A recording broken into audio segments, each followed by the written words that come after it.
Hello বন্ধুরা, দেখো আমরা এখন স্নান করছি। আর এটা হচ্ছে পুকুর, গ্রামের পুকুর। পুকুরে একদম জলে সাঁতার কেটে স্নান করব।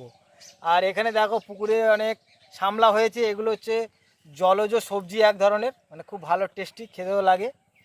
আর দেখো, আর পুকুরের জলে স্নান করলে, সাঁতার কাটলে শরীরও ভালো থাকে, একটা এক্সারসাইজ হয়, ন্যাচারাল এক্সারসাইজ, কার্ডিও এক্সারসাইজ।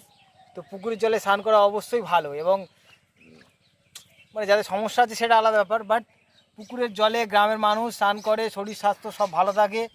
আর দেখো এখন আমাদের সঙ্গে আছে দিশা আর আমাদের সোনাই আছে। এরা এখন সামলা তুলবে, তো সামলা ভাজা হবে পরে, ঠিক আছে? একটু সামলা তুলে আনো, ঝপ করে যাও। দেখো যাচ্ছে ওরা দুজনে, তোমাদের দেখাই। সামলা গাছ দেখো, প্রচুর সামলা হয়ে আছে। সোনাই সামলা তুলছে, আমাদের দিশাও তুলছে, ঠিক আছে? তো এই হচ্ছে সুন্দরবনের, সুন্দরবন না, গ্রামের জীবনযাত্রা এইরকম, যে এত সাধারণ জীবনযাপন খুব ভালো লাগে, যে গ্রামের মানুষ যারা থাকে। তো চলো টাটা।